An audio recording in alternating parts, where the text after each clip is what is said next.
اب میں ایک چھوٹی سی دعا ہے تسبیح حضرت زہرا کے بارے میں، سید بن طاووس رحمۃ اللہ علیہ نے اس دعا کو انہوں نے نقل کیا، میں وہ پڑھتا ہوں، اور انشاءاللہ تعالی اس کو بھی آپ اپنی دعاؤں میں یاد رکھیے، یا کم از کم زندگی میں ایک مرتبہ ضرور پڑھیے۔ سید بن طاووس رحمۃ اللہ علیہ کتاب فلاح السائل میں حضرت امام صادق علیہ السلام سے نقل کرتے ہیں کہ تسبیح کے بعد یہ دعا پڑھیں۔ اب کیا فضیلت، کیا عظمت ہے، 12 فضیلتیں اس کے میں جن کے آپ کی خدمت میں بیان کروں گا، لیکن اس میں تھوڑا سا تفاوت یہ ہے کہ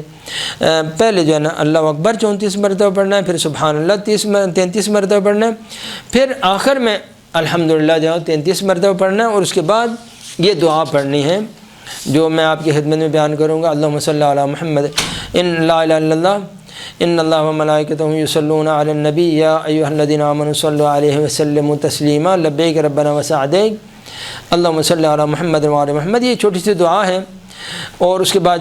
جب یہ پڑھیں گے تو امیر المومنین پیغمبر گرامی حضرت امام صادق علیہ السلام نے فرمایا کہ اللہ تعالیٰ اس کے تمام گناہوں کو معاف کر دے گا،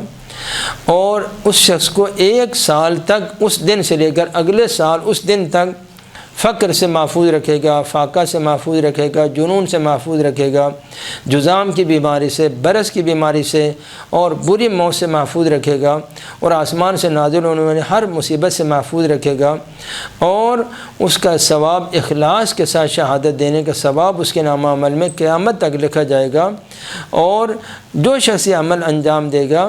اللہ تعالیٰ اس کو جنت میں جگہ عطا کرے گا۔ 12 یہ ثواب ہے۔ وہ تسبیح فاطمہ زہرا کے بعد یہ چھوٹی سی دعا ہے، تو اس کو بھی انشاءاللہ تعالیٰ اپنی عبادات میں شامل رکھیں، اور اس طرح سے جب آپ وہ تسبیح پڑھیں گے تو آپ کا اجر جو کامل و مکمل ہوگا۔